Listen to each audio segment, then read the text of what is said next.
Hello and welcome to another episode of The Grindbin. I'm Mike Wood. I'm Chris Mann. Today we're going to be talking about 1973's Invasion of the B-Girls. Time to drain the honey from the hive.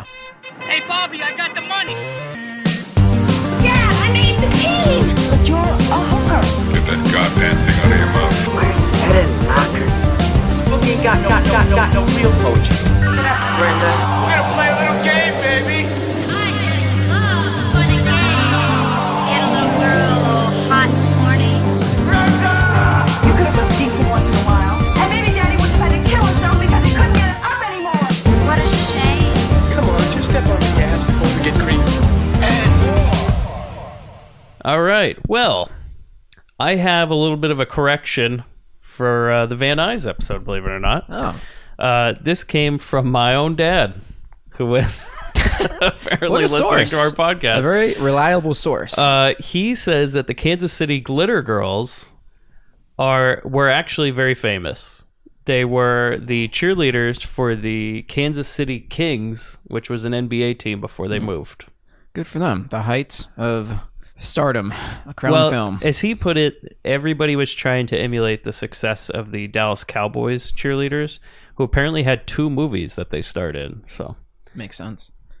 are we ready to get into the Yes. movie for this week? Yes. So we have a new format that we're going to do here. Chris and I are going to switch off who does the cast and the movie trivia, and we're keeping the other person completely in the dark. So I know nothing about the cast, trivia, any sort of background information about this movie. I've only seen it and written down my notes for that.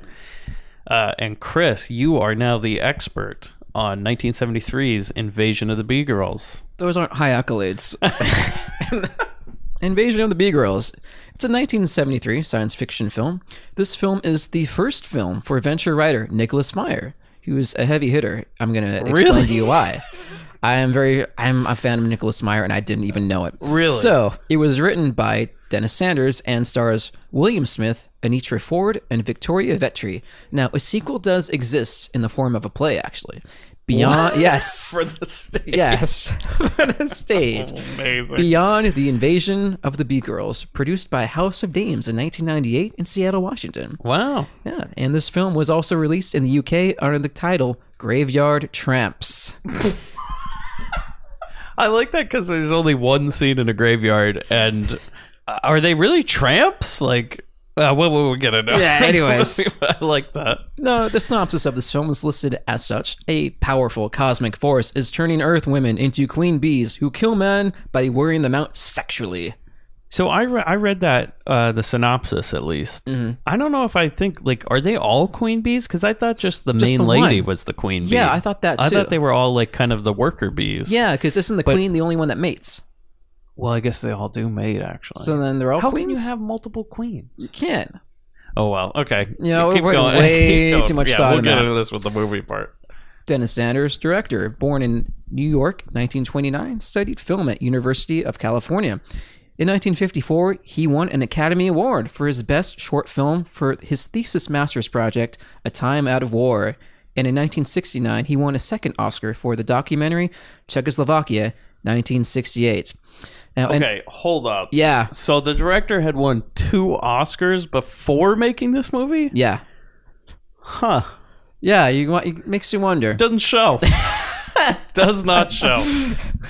And he's rubbed elbows working on films Crime and Punishment, War Hunts, which also boasted the acting debuts of future stars of the time, Robert Redford and Tom Skerritt. What? Yeah. Whoa. Yes. Yes. Love me some Tom Skerritt. Mm-hmm. He's also worked on TV shows Naked City, The Defenders, The Great Adventure, Route 66, and Mannix. Nicholas Meyer, writer, born in December 24th, 1945 in New York City, is probably best known for his involvement in the Star Trek films. What? According to his website, it was seen his first movie, The Beggar's Opera, 1953, that inspired him to become a filmmaker. He was fascinated by such literary classics like Jules Verne's 20,000 Leagues Under the Sea and made an ambitious 8mm adaptation of Around the World in 80 Days. Now, his collaborations with producer Harve Bennett and, get this, Leonard Nimoy resulted in the most popular profitable series, the most profitable entry in the series, Star Trek II, The Wrath of Khan, 1982. Wait, what did he do on that? He wrote. Wow. He wrote the shooting script for that film and is uncredited. Holy shit. Yes. This was done in the span And of 2 he weeks. wrote this movie. Yeah. Yeah. Go figure. This was done in a span of 2 weeks using material from several other writers, occasionally attached to the ever-evolving projects. Now, though primarily he's a story-oriented director, his style incorporates a lot of busy visuals and flowing camera movement. We don't see that in this film. No. Not really. And he, when approached by a filmmaker and asked to explain such situations, his characteristic response is, "What do you think it means?"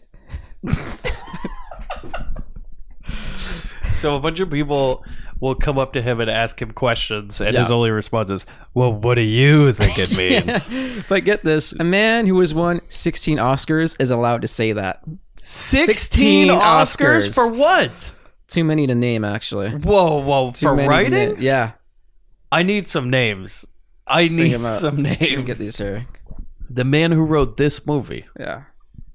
won Oscars. Mm-hmm. So you're telling me that 2 people on the crew, director and writer, are like Oscar winners. Yes. Of this movie. Yes.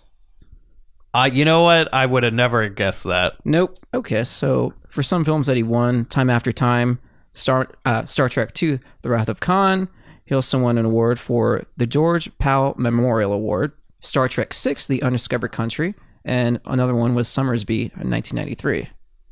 Huh. This goes on and on. He was also nominated for a lot, including The Night That Panicked America, The Day After, The Odyssey, Time After Time. Wow. A lot of Heavy nominations. hitter. A lot of nominations. A lot. Wow. So good for him. Yeah. I mean, you go from this, what have you, and end up there. Good for him. Now let's get to the cast. This gentleman, William Smith, also known as Big Bill Smith, born Big March Bill Smith. born March 1933. He played Neil Agar. He was also Anthony Falconetti in the 1970s television miniseries Rich Man, Poor Man. Uh-huh. He began acting at the age of 8, making his first appearance in The Ghost of Frankenstein. He has over 50 film credits, not including dozens of roles in television. Now, here's the interesting thing about this man. Mm-hmm. I call him a Renaissance man. His life is ripe with accomplishments. Smith served in the United States Air Force. He won the 200-pound arm wrestling championship of the world multiple times and also won the United States Air Force weightlifting championship. Wow. He is a record holder for reverse curling his own body weight. His trademark arms measured 18 and a half inches. Smith held a 31-1 record as an amateur boxer and studied martial arts with Kenpo instructor Ed Parker for several years. He also played many semi-pro football games in Germany and competed in motocross and downhill skiing events. Now, here's an interesting thing. Jesus. During the Korean War, he was a Russian intercept interrogator and flew secret ferret missions over Russia. He had both CIA and NSA clearance and intended to enter a classified position with the U.S. government, but his marriage to a French actress meant the loss of security clearance. Oh. What you do for love? So then he became an actor and he just played a government agent. He was born for the role. He was born for the role because at a physically imposing 6'2" height, he is a lifelong bodybuilder and has the distinction of being the final incarnation of the Marlboro Man before cigarette advertising was discontinued on television. Really? Yeah. Huh. Yes. So the invasion Marlboro of the bees, bee women to cigarettes. Yeah, right. And he's also a scholar. Little do we know, he earned a Bachelor of Arts from Syracuse University and a master's degree in Russian studies from UCLA. Wow. He taught Russian at UCLA before abandoning his PhD studies for an MGM contract and stunt doubling for the former Tarzan Lex Barker in the 1958 French film Strange Awakening. Wow. Yeah, so he's still alive. I'm amazed that all these people have such success after this movie. It's almost mind-boggling. It gives us hope. It is mind-boggling. It's a lot of times it's also not fair. It's not like these Crown movies. Maybe that's what it is. Curse of the Crown. Curse of the Crown. Heavyweights the Crown. Curse of the Crown. I like Curse of the Crown. I think that's a new... Crown of Thorns. You know, by the way, next week's movie, big Curse of the Crown, just so you know. Boy. Well, I can't wait. Anitra Ford played Dr. Susan Harris. Born in California, June 1942, started out as a model in the 1960s, which led to acting. Naturally, she was one of the original models for The Price is Right. She also appeared in the 1974 film The Longest Yard as Burt. Oh! Yes, as Burt Burt Reynolds. Reynolds' girlfriend. Really? Yeah. Wait, that's her role. That's her role. Have you ever seen Longest Yard? Yes. Because he's in jail. Yeah. She must have just been in the beginning. The phone call, who knows? Her film credits include The Birdcage Invasion of the Girls. Wait, The Birdcage with Robin Williams and Nathan Lane? No, it's called Birdcage, The Birdcage Invasion of the Girls. Yeah, it's a weird, it doesn't really roll off the tongue really well. Now, her film credits also include that Stacy, Messiah of Evil, and Dirty O'Neill. One can only wonder what happens in that. Dirty O'Neill. I liked the title so much I didn't want to look it up to ruin what it could have been about. After leaving The Price is Right as a model, she became a photographer and a poet. Her artwork has been featured in Southern California galleries. So, also another one in Southern California. I'm going to have to find an art show. Yes. Now, I'm going with my beeswax. Now let's turn down the lighting as it's about to get a little dark. Oh, no. We're going to move on with Victoria Vetri. Married Bruce Rathgeb in 2010, she shot her husband during an argument and is now serving a 9-year sentence. Wait, this is Queen Bee? Yes. Whoa. Victoria Vetri. Queen Bee. Serving time. For shooting her husband? Yes. Whoa. Yes. And now back on the upside of the roller coaster, on to Cliff Osmond, Captain Peters, born in February 1937 in New Jersey. One of my favorite characters. He acted in various comedies during the 1960s. Comedies? He didn't have one joke in this movie. What the? You have a guy that's in comedies and you're like, yeah, he wants to be serious now. He wants to play a cop. You know, you would think after acting alongside Jack Lemmon and Walter Matthau in movies like Fortune Cookie, Cookie.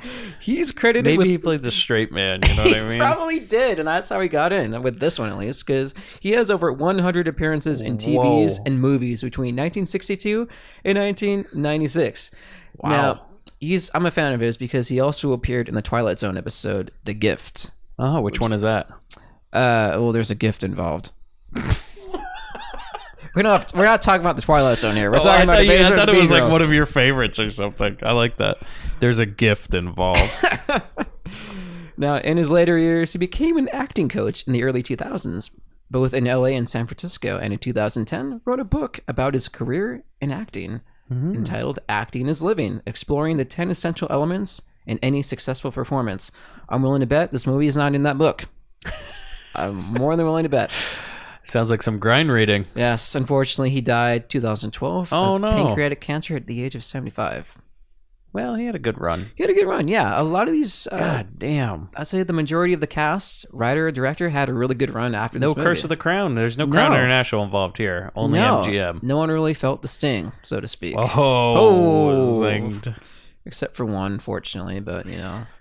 Well, she's the one who did the shooting. Yeah. I wonder if we could do a prison interview. This would be great.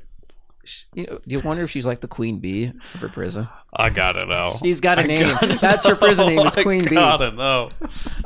She wears those glasses. Do you all the think time? like there's this thing at the jail where all the male guards are dying or something?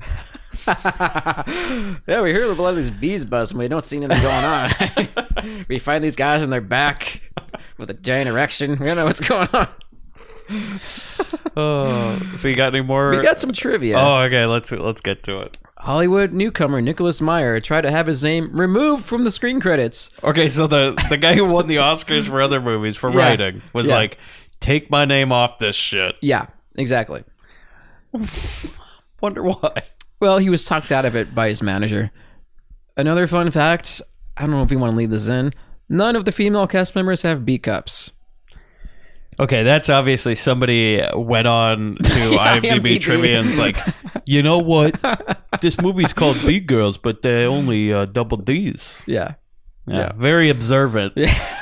Jesus. Lastly, this film is under public domain, so feel free. Really? Yeah, feel free to use any sounds, images.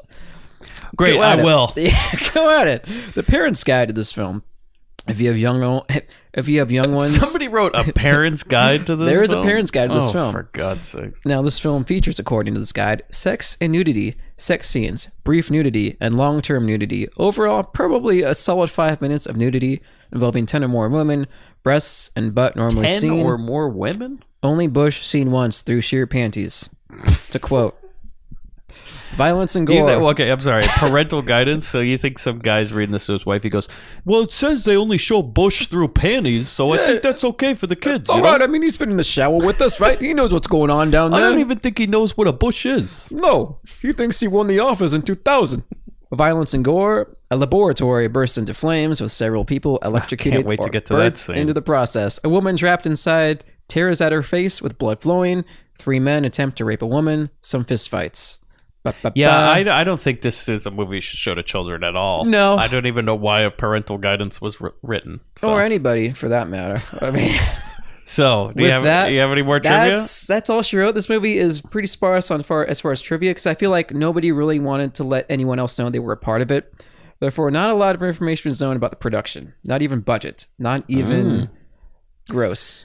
Well, 1973, drive-in fare, Yeah. I think dug up at some point. Yeah. Probably because of all the heavy hitters that were involved with this. All right, so let's listen to the trailer. What strange erotic force was taking hold of the women of Peckham, California?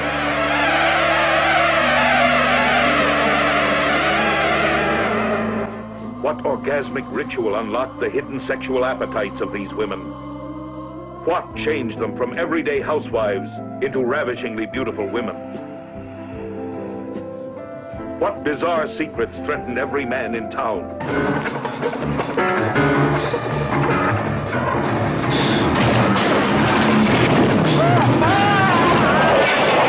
The invasion of the B-Girls. However, there are 3 points of uniformity I would like to bring out. 1, all the victims have been men. They've all died apparently, and I'd like to stress the word apparently, by overexhaustion in the act of sexual intercourse.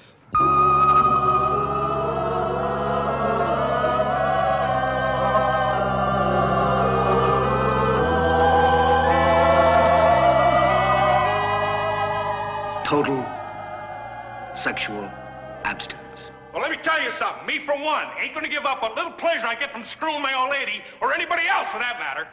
Abstinence isn't going to be anything new around here. Well, if I were positive it was going to kill you, I'd do it. The United States government sent their top investigator to Peckham to try and stop this sex-driven epidemic. But you were the last person to see him alive on the night he was murdered. All right. You might as well know. We bawled, and we bawled, and we bawled, till he dropped dead.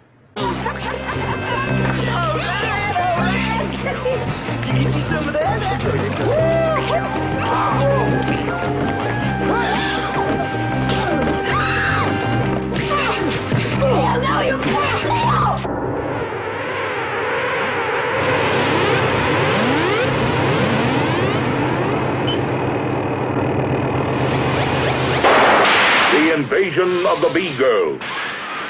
Is there a man in your town who can satisfy the B-Girls? Rated R from Sequoia Pictures. We start at a hotel where a maid finds a dead guy. We get like a quick zoom in, dead body. All of a sudden the cops are there.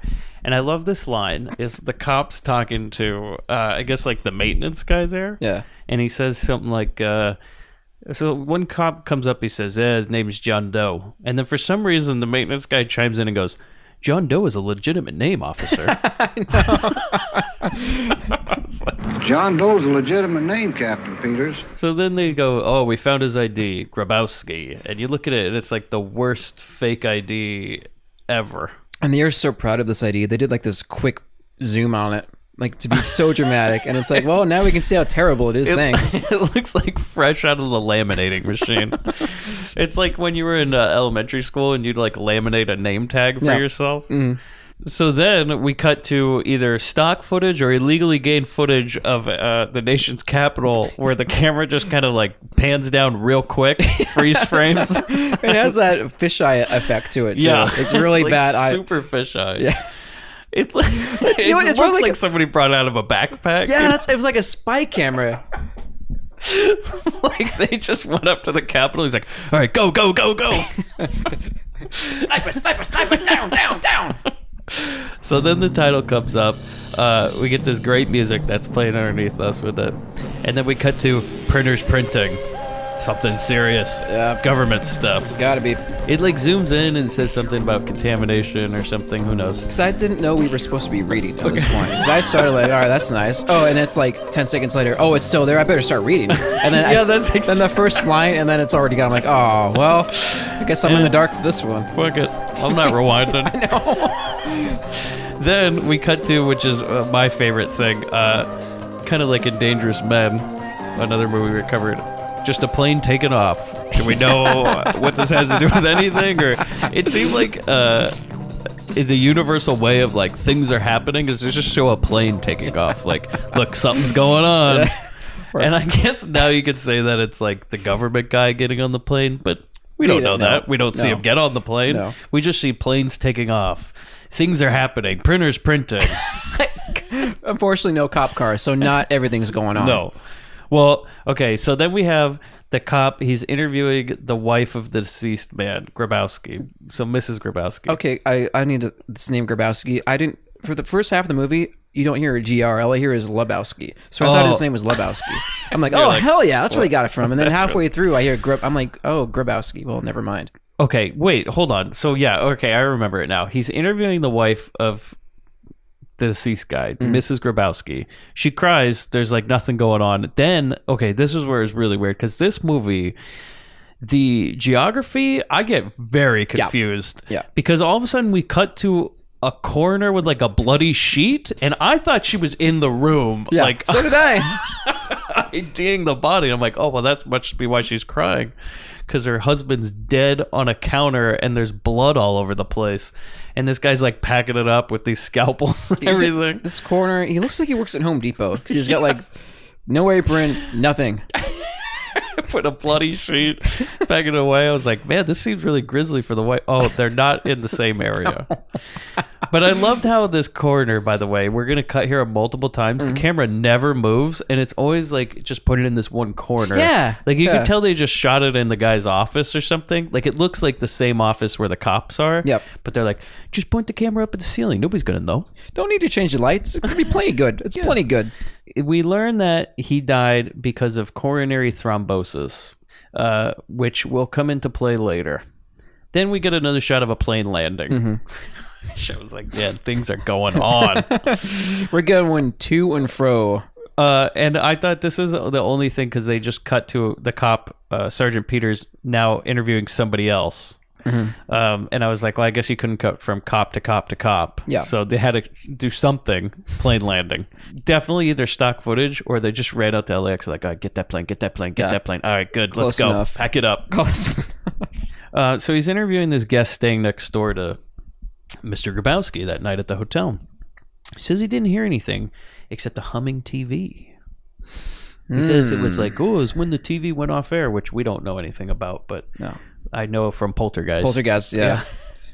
Sounded like it was off the air, like a humming. And then all of a sudden, that guy leaves, and Sergeant Peters like looks over to this other cop. He goes, "Oh, what's going on?" And this other cop goes, "They found another body." Left, right, piling up, dropping like flies. And this thing is going at a record pace at this point. I was like so confused at what's going on right now. Thank you. I'm not the only one because I'm like, we're just going from place to place, person to person. Oh, this is the first time I've ever seen this movie. I was very confused for most of it. Especially when we start to get into some of these characters they introduce randomly. I still don't understand where they fit in. They are introduced and we don't see them for another 40 minutes and then they pop up. Yeah, and you're supposed to know There are so many people in this movie, by the way, and I'm going to mention it here in a minute, but every single person gets a name, a backstory, and it's like too much information for you to remember. And then they start referencing people like, oh yeah, like John. You know John? How about Mark? You remember Mark? How about Steve? And it's like, no, I don't know any of these people. And they all have last names. How about Mark Jackson, huh? How about Steve Rogers, huh? How about Captain America? Yeah, I know him. So we cut to Sergeant Peters, and he walks right back into the same office we were just in. I love this scene. They couldn't have like another plane landing or something. And then the State Department guy, Neil, which I could never tell his last name because he goes, "Hi, I'm Neil." Yeah. But you read it in the credits. That's about all I've heard of it. Yeah. Still didn't hear it. Like I said, everybody has a last name in this movie. It's so unnecessary. And sometimes they refer to him as their first name, sometimes their last name, sometimes as Dr. So-and-so. It's like, this is a drive-in fair. They do not expect... How did they expect us to, like, care or way know? Too much to remember. We're getting a hand job here. No one needs to know what your last name is, all right? This movie is like reading a bunch of flashcards and then having to take a test, you know? Yeah. Like, you only get to see them once. All right, here they are. What did they do? Whoa. What is his occupation? What uniform was he wearing? How many stars? It's like, you remember in like Mario 3 with that memory card game? Oh, yeah. That's what I feel like this whole movie is like. Like, I'm trying to find the mushroom, okay? I think it's under this card. He has to see the file on Grabowski because the government is investigating. That's it. And this woman is... Whew, she's doing her job. Okay, so he goes to, and I wrote, some library? Yeah. Because I don't understand. Okay, he goes up to the receptionist desk with this receptionist. Really reminds me of, if you haven't listened to the Dangerous Men episode, definitely listen to it. The waitress in Dangerous Men, you know? Like, it feels like she was adamant about getting a line or something. Because she walks up, she's like, oh, hi, can I help you? And he goes like, yeah, my name is Neil. He shows her this ID, and she's just like, oh, yes, thank you. Well, you could just go over there. I'm like, where the fuck is he?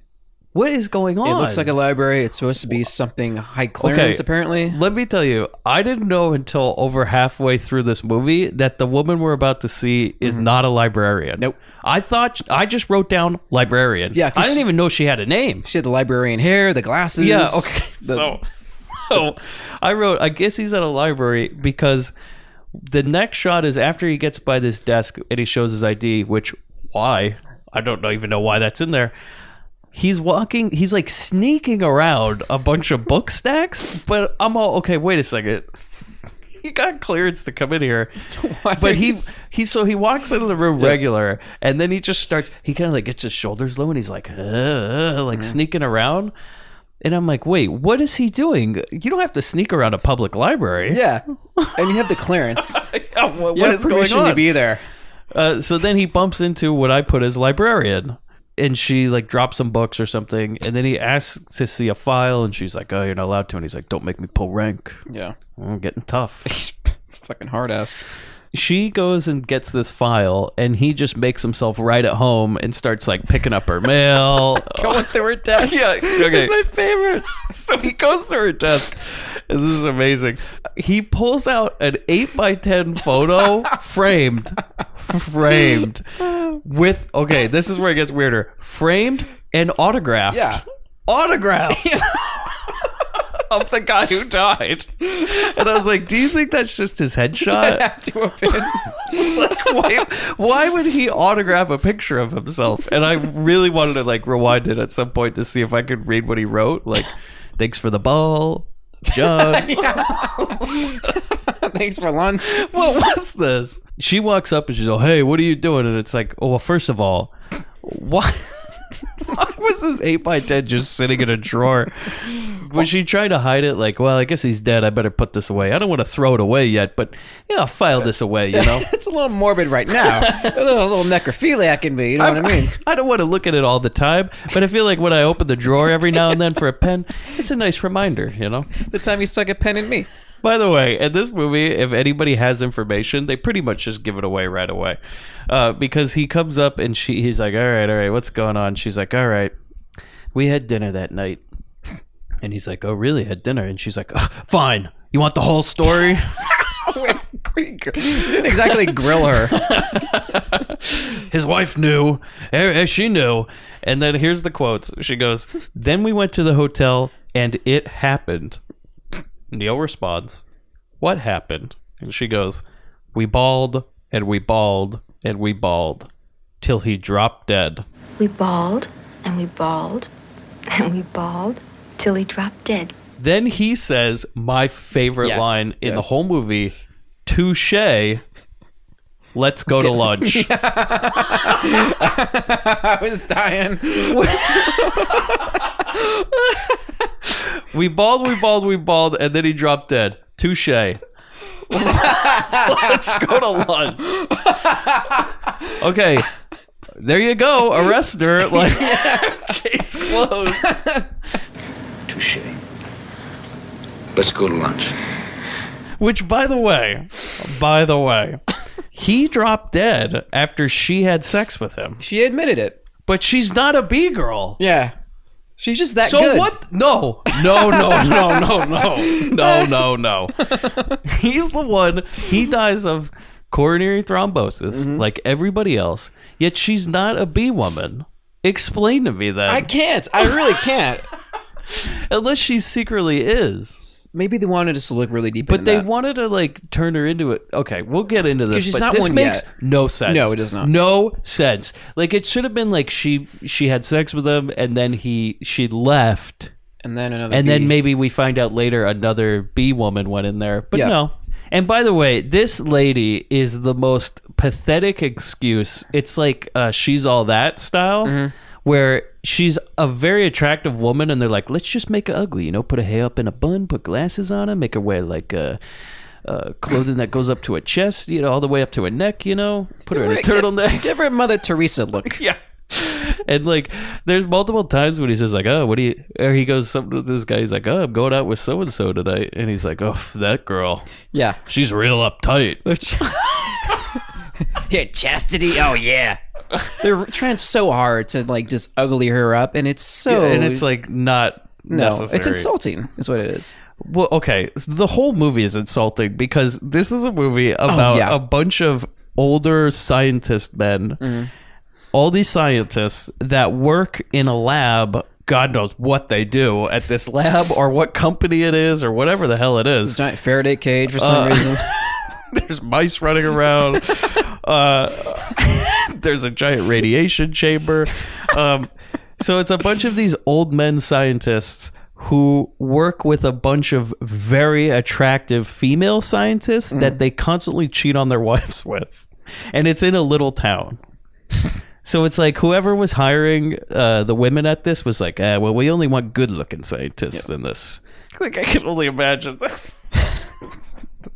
the stringent requirements to be a doctor at that interview, facility. That panel of interviews, I could only imagine. Miss Johnson seems really qualified. Yeah, but she's a little overweight, not gonna fit in here. That facial hair there wasn't really fond of. So terrible. When she crossed her legs, I felt the stench of cheese. I can't tell you why. Okay, so then we cut to naked people in a field. So there's a naked guy and a woman. Okay, and here's my question. Yep. So the naked woman is still on a motorcycle, and then she gets off it, and I'm like, wait, did they ride up naked, or did they get naked, and why is she still on the motorcycle? I couldn't understand it. Well, that's something to ask a woman. I thought, and I was like, well, who are these people? That's not ever given to us. And this is not a B woman, by the way, because she's never seen again, I don't think. No, and she doesn't have the characteristics because they wore those glasses too. She's not wearing those glasses. Yeah.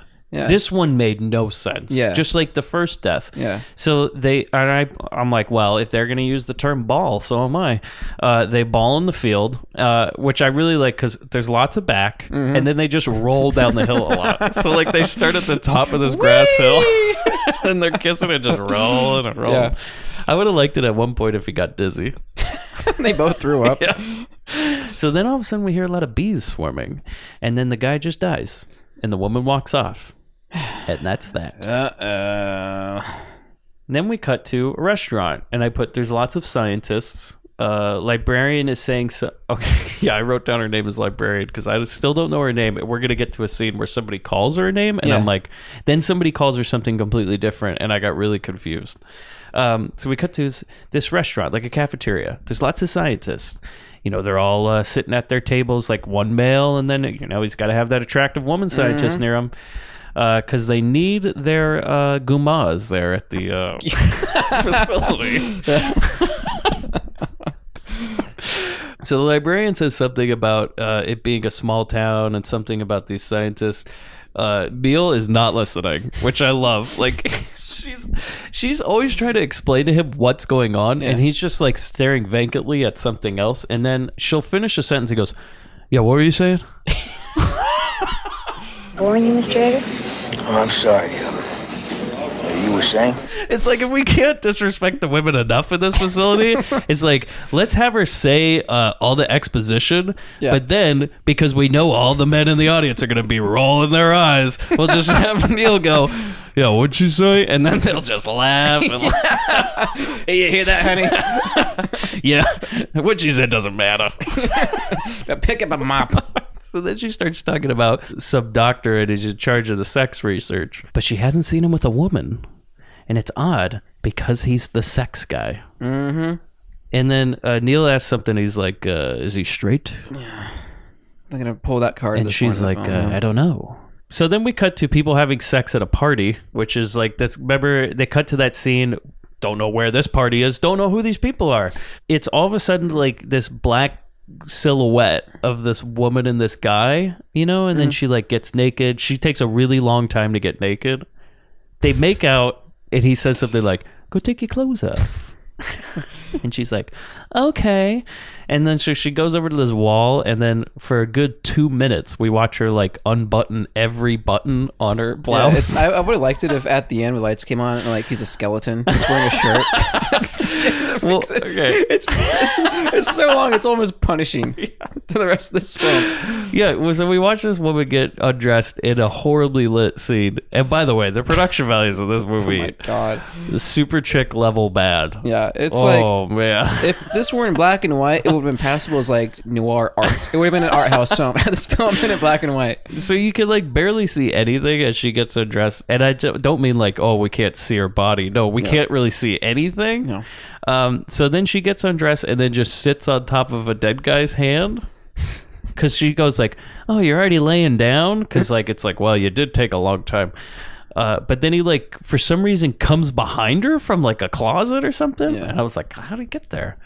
And he goes in for the goods, but then they see this dead guy on the bench. Uh-oh. And he's like, every damn time I come into this room, there's always a dead guy. Oh. So then we cut to, and I wrote, guys sitting on some couch in a lounge? Because I was, at first I thought this was like an airport lounge. Yeah, okay. Yeah, I thought it was, yes, I wrote airport. I wrote airport. Because apparently it's not an airport. It reminded me of, if you've ever seen 2001, when they go to the moon base, it reminded me of that. Like just some random, lounge or something. That's what I thought too. So we cut to these guys sitting on a couch. And if this sounds confusing at this point, it is. Mm-hmm. We're meeting so many, like every scene has a new character in it. They give, by the way, first name and last name. It's like those people having sex. It's like, oh, Sally Carruthers, I'm so happy to see you. Oh, Steve Johnson, I'm so happy to see you. So then we cut to these guys sitting on this couch in this lounge. 3 guys talking about how some other guy got a heart attack and all this. I'm like, what? Okay. What is going on right now? It turns into like the old boys club just yakking it up about these deaths, and they're bringing some light to it in their own way. Yeah, I really liked how the bald guy, he says something about how he wants to come and go at the same time. he says, quote, to paraphrase, "Man, that's the way to go out right there. If I were to die, I want to come and go at the same time." You know what I mean? Well, just think about it, boys. Coming and going at the same time. So then we cut from this conversation to Mrs. Grabowski laying in bed, and the phone rings, and it's, I don't know who, calling and says she needs to talk to her. Yeah, I had no idea. No. I wrote that the librarian was the one calling. Mm-hmm. Was it her? I thought it was. Whoa, wait a second. If it is her, then she's the one who brought Mrs. Grabowski to the bee machine, and she's involved with the bees the whole time. The beespiracy, if you will. Yeah. Okay. Maybe she's the queen bee. Well, this isn't ever really revealed. Nothing's really revealed. Okay, yeah. We're just throwing shit at the wall and seeing what sticks at this point. So we cut back to the guys at the lounge, which I'm still very confused at this point in my notes on where they are. I'm trying to figure this out. I'm like, are they still at work or what is this? Because they have a really loose policy. This is still because this movie, it's even more confusing because there's no establishing shots. No, none. It just. Do we ever see the outside of a building? Nope. It just, here we are. Every time we cut, it's already inside and at like the medium shot. Like we don't even get a wide shot. And I know this because there was not enough extras. Because there's a scene at a bar, a quote bar later, where there's about 2 people in the whole thing. Yeah. To cut back to these guys in the lounge, Neil walks over and introduces himself to the guys. And he always uses the same intro. And I put, it's a lot like Scott Daniels for Beach Girls. Yeah, it is. Like he just walks up and goes, "Hi, I'm Neil. I work for this." And they're like, "Oh, yeah." And this is when I wrote, there are so many names, because all these scientists introduce themselves, first name, last name, and then like give a little backstory. And I just wrote, this is insane. Like I can't remember all of this. And you would think, maybe they're just throwing this in because it's for fun. No. This is all critical information you'll need to know because of their job descriptions later in the movie and what they do. And is it union, non-union? Where did he get his degree? Herb Klein. Herb Klein, yeah, that's strategic alternatives. Right. And Stan Williams, genetics. Stan Williams. This is Aldo Ferrara, head of Department of Diagnostics and Clinical Biometrics. And then I keep writing, is this like a bar or an office? Because all of a sudden a waitress comes over and starts serving them drinks. And I'm so very confused. Then some attractive lady comes walking in wearing these glasses indoors at night. Mm-hmm.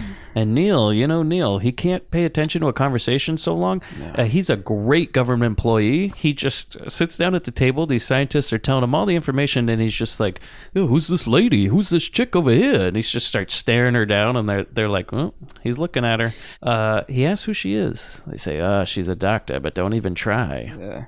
And he's eyeing her. Who's the lady? Dr. Susan Harris. She runs the comprehensive entomological lab along with Dr. Norstad, who heads the department. It's all right. It's all right. Let him get an eyeful of her, because that's all he's going to get. It's coming on. Iceberg. Iceberg. I love the way he kind of toasts her, gives her the cheers. He gives like this leans his forehead down and like gives her a tip of the cap. Tip almost. Of the cap, yeah. Kind of with his glass, like, and he's not having it, and he does Neil it twice. Is like, okay, so Neil comes in. He's supposed to be working on some sort of case, but the only case he's interested in is balling every woman scientist he can. Yeah. He doesn't really give a shit about what's going on. Because there is no urgency to the main plot whatsoever from anybody. No. From anybody. Okay, multiple bodies are piling up at this point, and Neil's like, well, who's this lady over here? She's looking good, huh? Yeah. Oh, how about this librarian over here? Maybe death is a turn on for some people. I just think over in Washington, they were like, yeah, there's some dumb shit going on with these bodies piling up. Just send Neil, We want him out of here. He's been balling everyone in the office. We're sick of him trying to ball everybody in D.C. Let's just send him over to this small town. He can't get in trouble over there. Not my wife. My wife! He's got a lot of pending sexual harassment lawsuits here at the office. So they said, okay, cut to a lab. There's a line. Oh, okay. That he's staring at her, and I think the ball guy's like, yeah, let him get an eyeful of that. That's all he's gonna get. Oh. And someone responds, well, there's always the 6/7 below the surface. Remember, boys, there's always the 6/7 below the surface. Yeah, they're just filling in. Oh, yeah, I was like, what? Wait, what? Yeah. I think he's trying to imply, well, that's the tip of the iceberg. There's everything else below. I don't know. They're just trying to... It must be some science joke. I don't know. Yeah. Well, I think it just... Must be some... this guy wrote Star Trek. He's a little above our heads. Math. So then we cut to a shot with lab with mice in it because it's like, well, if we're gonna have a lab, you gotta have mice, you know. I was so disappointed they weren't running through a maze or something. We cut to the shot of like a scientist, one of the doctors, and Neil just looking at these mice. They're talking about something, I don't know what the fuck what. He's saying something about this dead guy, and then they're like, he goes, oh well, is so and so gonna be here again? Like, is Brad? Is Brad Simmons coming with his wife? Is Brad Simmons and Jeannie's alive? Are they coming in soon? And he's like, oh, I don't know. Maybe 15 minutes and 27 seconds. I don't know. Maybe we should wait. Coming in that Dodge minivan from 1952? I heard they got it on a lease. Yeah, 12% interest rate. Not great, but not bad. You know, it's a tough market right now. So, but then, so they have their conversation about, you know, Brad and his wife and the minivan. Then he goes like, yeah, he should be here in 20 minutes. All of a sudden they cut to a dead guy on the floor.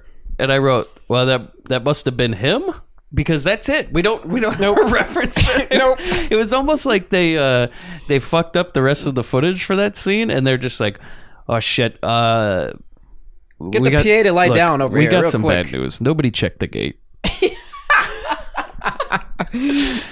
The PA, you know, he unloaded the camera, and I guess some of that film got it got developed, and he left it out in the sun, exposed. I hate to tell you, boss, but we're missing a whole scene. Well, MGM said we have no money for reshoots. In fact, we don't even have enough money to finish the film. In fact, duplicate this scene and flip the film so it looks like a totally different scene. But let's keep that scene in with the mice, because how else are we going to know they're in a lab? So just cut to the dead guy, you know, boom, boom, boom. Let's get this moving, huh? Yeah. 90 minutes, brisk pace. Which this movie's not even 90 minutes. Thank God. Okay, cut from the dead guy. Then we cut to a dark parking lot. And this lady comes up and just starts hitting on some cop? Yeah. Because she goes like, officer, and I was like, oh, is that Sergeant Peters? Nope, we have no idea who it is. Just a don't know cop. who it is. Of all the people we get names to and identities and establishing personalities, this isn't one of them. Yeah, thank God. If she had walked up and said,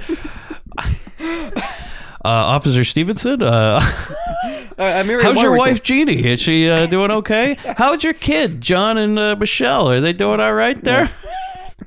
What is he in 5th grade now? Is he getting all B's? Is it going to be a Yaler? We hope so. I know what Bobby he goes to Yale. So she comes up and says something like, hey, officer, and then we just get a B sound. Cut to coroner. Neil and Sergeant Peters are with the coroner, and I just wrote another dead guy. Yep. Another one dead. Another Home Depot employee and working on this body. Same shot as the last time we were at the coroner's office. He seems to get blood on these sheets, but not on his clothes. Yeah. Very careful, this guy. Yeah. No gloves, by the way.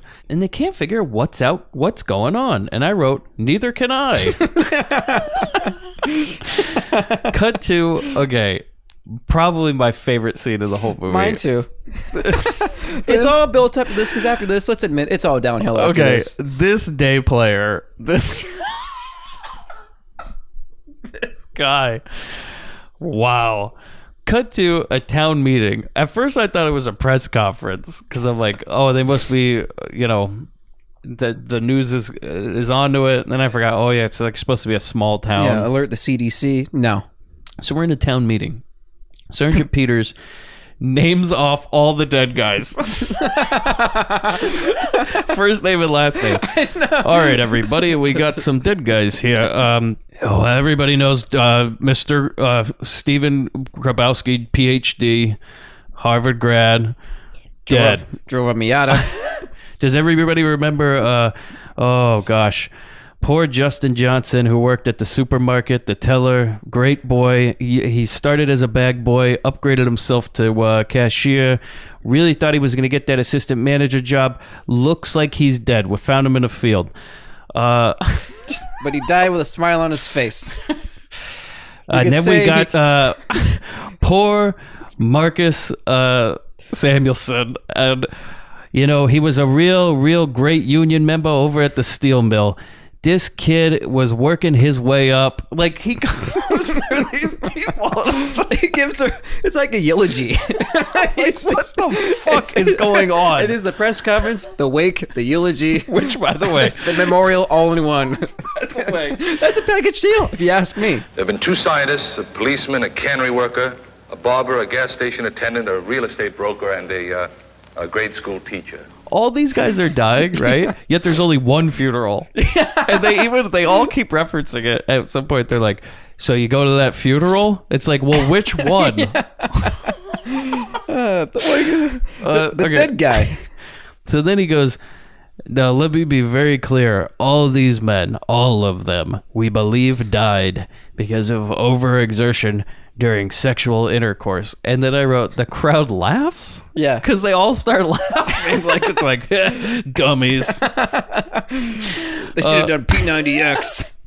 So then, I love this part right here. Sergeant Peters asks the sex doctor to say something, and he goes, venereal disease. And then a random voice in the crowd just yells while he says it. All right, so you be the doctor, Chris. Yeah.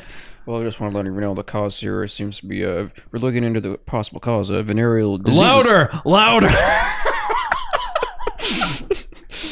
Which, as many of you are undoubtedly aware. Louder! And he pauses and he's like, looks very inconvenienced. He's like, venereal diseases. So then he says, the venereal disease has swelled. And everyone laughs again. It's like, it's a room full of 6th graders. There are so many unnecessary times in this film where someone says, oh, can you speak up again? Can you say that again louder? Countless times, needlessly, someone has to stop because someone in the scene wants it louder. I love it. Maybe it was like the sound guy. Yeah, we don't want to ADR this. Can you please speak up? I really don't want this boom is so... We're hitting the frame here. Do you mind just, once more with feeling? I would have loved it if it was the director or the sound guy. Louder! And they just kept it in. Okay, so he says, yeah, this is something we've never seen. It's some sort of super sex disease. And then there's another woman, there's the Queen Bee lady, and she's got the big glasses on, and she's sitting in the crowd. And I wrote in my notes at this point, I go, wonder if she's one of those bee girls. I don't know. Sunglasses at night indoors. She's awfully brazen to be in that room with everybody. Yeah. As well, but hey.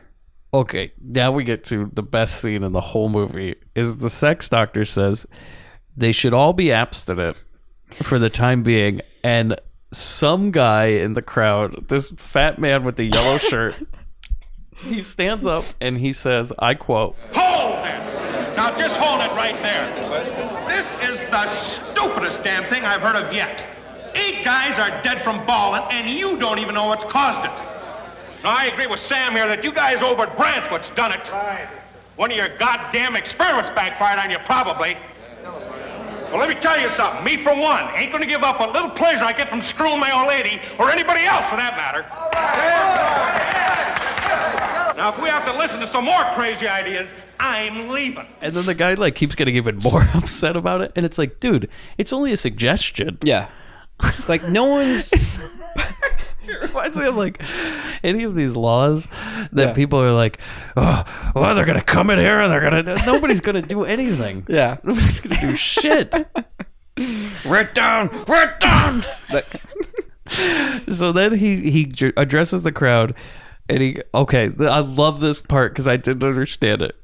The man is still very angry, and now he's got the whole crowd riled up, and he looks at him and he goes, what are you gonna do when you get home tonight? Crawl in? Didn't get that. I didn't get that either. I was like, wait, what? You gotta be kidding. What about that up there? Huh? You want us not to have that all? Yeah, you kidding. What are you gonna do when you get home tonight? Huh? What are you gonna do? Huh? Crawl in? Hey, bird. Is he just gonna kind of they go, well, I'm still gonna ball my wife because there's no way I'm taking a night off. I guess I'm just going to crawl into it. I'm going to go real slow. That way I know I'm not going to have a heart attack. This one's for George Washington, 1776. I'm balling. And God help you if I can't do missionary. Anything. So then we cut to, my second favorite scene. back to back, we got amazing scenes. We cut to this scientist at home with his wife. This is my second favorite scene, for sure. Is they're into bed, and she's like putting this stuff on her face, and he reads a magazine, and he just looks over and he goes, well, abstinence isn't going to be anything new around here. And she looks right at him and says, well, if I was positive it was going to kill you, I'd do it. Abstinence isn't going to be anything new around here. Well, if I were positive it was going to kill you, I'd do it. Cut to him, kind of shocked, and then he says nothing, and I put, seems like a real happy marriage. This seems like every quip between every ex ever. Oh my god. Like, I love how they threw this scene in there. It's like, Jesus. Yeah. So then we cut to Chris and I's favorite guy, bad guy at the bar. Which, by the way, he also has a first name and last name given to him in this movie, but I don't remember. Because when he dies, Sergeant Peters is like, oh, you know, John McEnroe died. I can't come up with these names fast enough. Because the thing we found out about him, not only do we have a name, but he's from, we find out, local 723. You know, like, again, we get his whole backstory. You know, I didn't join the Union Local 73 and become one of its founding members back in 19... And I wrote, okay, so they're at this bar. It's very strangely empty behind them. It almost looks like they just set up a bar in a multi-purpose room. And they film it like almost like looking down at them so they don't have to show the full empty room behind them. Yeah. And he's real mad about these damn scientists telling him they can't screw their wives. He's still pissed about this. So he's going on and on about being in the union and all this stuff. You know, those queers over at Brant, they must think I'm plumb nuts. If they think I'm going to give an order like that one to our rank and file membership. You tell them, bro. You know, being chairman of Local 723 may not mean a hell of a lot to those brains over at Brant, but damn it, at least I got a little common sense. Yeah, that's right. Shoot him tonight, yeah. I got more subplot and exposition we really don't need, but, you know, it's welcome at this point. Because no one has any urgency to the plot whatsoever. You might as well keep my interest elsewhere. Thank you. Then he's really drunk, and he's walking to his car. And then Gretchen Grabowski, again, full These name, fucking names, man. full name, hits on him in the parking lot. And she's like, why don't you walk with me? And then we see a shot of the bee vision and the sound of the bees. This is the first time we get the bee vision. Yeah. So it cuts to like this lady's POV, and it just looks like a bee, I guess. Like a kind of kaleidoscope look without the colors, but just dozens and dozens of small faces. So then we cut to Neil and the librarian in a car. So she's saying something about how Freud said something about men fantasizing about dying during sex and all this.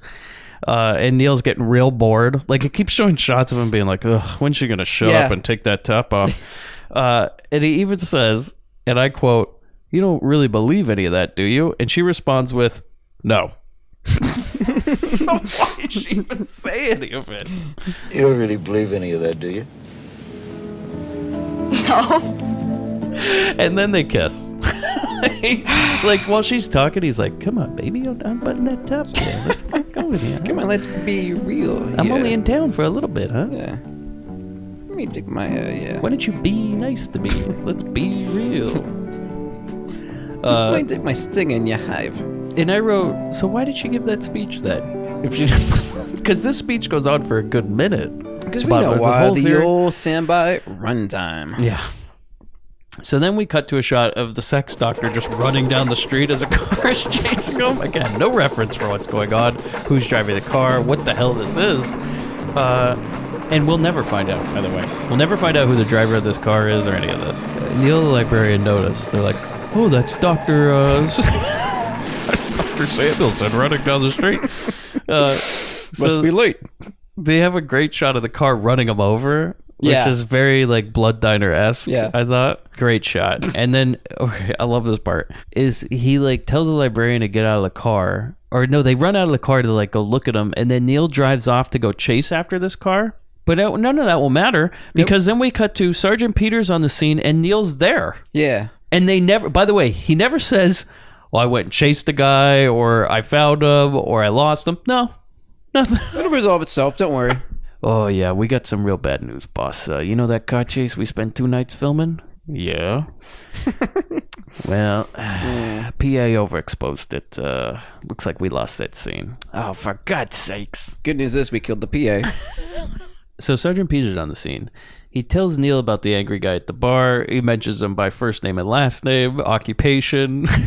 Blood type, height, weight. You know, he thought he was going to go to college. He really thought he was going to play pro ball. Yes, but then, if it wasn't for that broken leg he suffered in his freshman year of his second semester. My God, man, he was going to be somebody. The Browns had interest. But he does say this great quote as he goes, well, we found him with his pants around his ankles. Did him a massive you-know-what. And I wrote, no, I don't. No, I don't.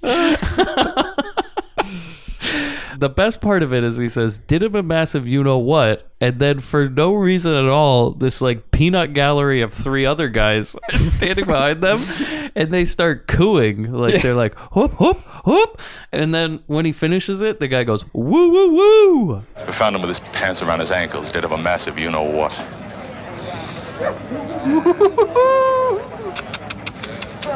And then Sergeant Peters goes, all right. Natives are getting restless. Restless about what? Like, what? They don't seem to be taking this seriously at all. No one's tense about anything.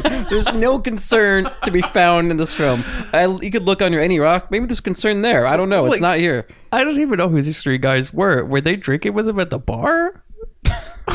Like, who are these guys? Let me bring the boys. Here come the boys. If Sergeant Peters had turned around and said all 3 names of those guys, first name, last name, I would have fucking lost it. It's Timmy, Tony, his wife Marie.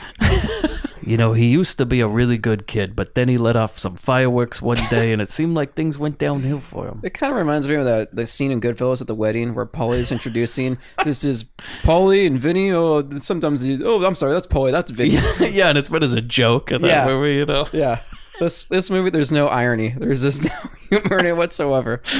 So Neil goes to a phone booth with the librarian. And so he picks up the phone and he has a full conversation with an operator where he's like, yes, hello, operator? Yes. Hello? Yes. Can you hear me? Okay, good. Oh, yeah, I can hear you too. Okay. I need somebody to call me back on this number. Are you ready? 655-753-58. No, I'm sorry. 7583? No, sorry, 69. He keeps repeating numbers. One of those will work. Okay. Why didn't he just pick up the phone and talk to the guy? Yeah. It would have made more sense. But then he hangs up, and I wrote, why is this necessary? Then he just opens the phone booth door, and he goes to the library, and he's like, why don't you go back to the car? This is going to take a while. It's like, it already is. So she just starts walking back to the car, and then 3 of the, quote, locals confront her. And they, like, try and rape her. Mm-hmm. On a hood, no less. Ready to go. You know, they're restless. Getting restless, these boys. Yeah, and real savage streets about to happen here. Oh, man. This is real brutal, too. Yeah. So then Neil gets his call back, and he's on the phone, and he says, like, oh, secretary something. I later found out it's the Secretary of State. Doesn't say it. Which, by the way, I wrote, okay, what, Secretary of Defense? Yeah. And then he says Secretary of State. And I was like, why? I'm not sure the Secretary of State would be in charge of that. What Secretary of jurisdiction? State, aren't they like mostly involved with foreign affairs? Yeah. Like, wouldn't it be Secretary of Defense? Yeah. Maybe, I don't know. It seemed like they just were like, Secretary, I don't know, of State. That word has some brevity to it. Yeah, it sounds right. So then he says, we need to quarantine the town. Cut back to, okay, so the guys are trying to rape her, which is a very uncomfortable scene. But I did like one thing about this scene is one of the guys is trying to rape her while still smoking a cigarette. Oh my God. He's like in between puffs grabbing her boob. Yeah. There's a part where he takes a puff and then like takes it out of his hand and then like grabs a boob and then takes it back and then takes another puff. You know that extra was like, all right, lucky day. You think like the director's like, why don't you put down the cigarette? And he's like, no, I got an idea. This is a character choice here. These state players in this movie hamming it up. Yeah. And I wrote, I guess these locals are getting restless. Pitchforks are coming out. So then Neil catches them and he just kicks all their asses.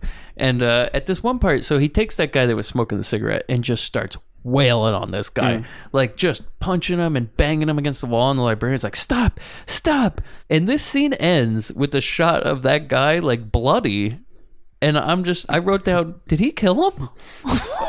It seemed like it to me. I was like, holy shit, I think he just murdered that guy. And I was hoping, because that's one less name we'd have to remember.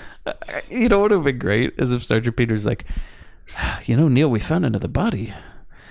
This guy, though, he didn't have a heart attack. It looked like somebody had smashed his face against the wall.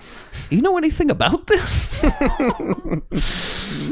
So then we cut back to printers printing. And they something zoom must in. be going on. They zoom in and says something like, they're going to quarantine the town. Yeah, this time I actually started reading. So I'm like, I better be on my toes. I did this too. time. I was like, it's important now. Yeah. So then we cut to Neil searching around the sex doctor's office. Now, do we know this is a sex doctor's office at first? Not really. No, we don't know where the fuck he is. Yeah. All of a sudden, we cut through a shot of Neil, and he's like going through drawers again, hoping to find more 8x10s. More glasses, more headshots. Then, for some random reason, he pulls a lever. So he's looking at these books. Real Sherlock Holmes moment And here. he pulls a lever, and this bookcase opens to this secret room. Some sort of sex room. And I wrote down, here's what we see. While Indian music plays, which I'm playing underneath us right now. I thought it was like Asian Chinese music at first. Yeah, I can say it's like a sitar. I was like, am I getting a massage here? Or what's going on? We have this music playing, and then we see a lava lamp, a bird, a live bird in a cage, a unicorn statue, a mini statue of David with like chains over it, sex devices, and then open mail, which Neil proceeds to open and read letters. And then he reads some letter and it says something like, oh, best wishes, John. Yeah, it flashes by. What the fuck? It flashes by and it's really, you have no time to read it. I think I rewound it because I'm like, Yeah. this must be important. We saw it. Yeah. No, you can't read the letter. It just says best wishes, comma, John. Isn't it like in cursive too? Yeah. It's like it's impossible to It read in took that me a amount of while. time. Yeah. I mean, maybe on a drive-in screen it's big enough to get, but no one's head is looking at the screen at this point. No. You've seen maybe the back of someone's head at this point, but who knows? So then we see like some guy is watching him. And then this guy just attacks Neil for some reason. Yeah. Just runs up and goes, ah! And then he starts hitting him. Neil beats him up. And then I love this. Then he just starts reading more mail. So he like knocks the guy out. He's like, yeah. And then he just picks up some more letters and starts reading them. And I wrote, what is going on?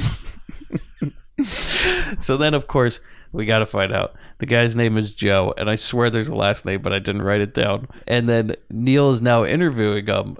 And him and the sex doctor were a gay couple. And of course, we get like the whole backstory about it. He's like, we met 2 years ago. He was this guy, and then we kind of got it on, and da. How'd you meet? I drive a truck at the cannery. We met at Herm's bar. He used to come in there a lot before we settled down. And then Neil's asking him like, well, what happened to him? And he goes, I don't know, but I saw him with a woman. And then Neil goes, could he ever make it with a woman? And I was like, oh my god. Oh, sorry. Are we in the era that like they just assume like it's a disease? There's no way a gay man could get it up with a woman. I mean, does the wiener just go the other way if he goes near her? I don't understand. It's a disease, I tell you. Does the so wiener? When he asks him, he goes, "Could he make it with a woman?" And Joe's like, "No way." And I just wrote, I guess something's up. Because I don't know. Why was there another plane taking off? Oh, if they had cut to another plane taking off. So then we cut to the queen bee lady with the glasses. And she walks up to the bald doctor.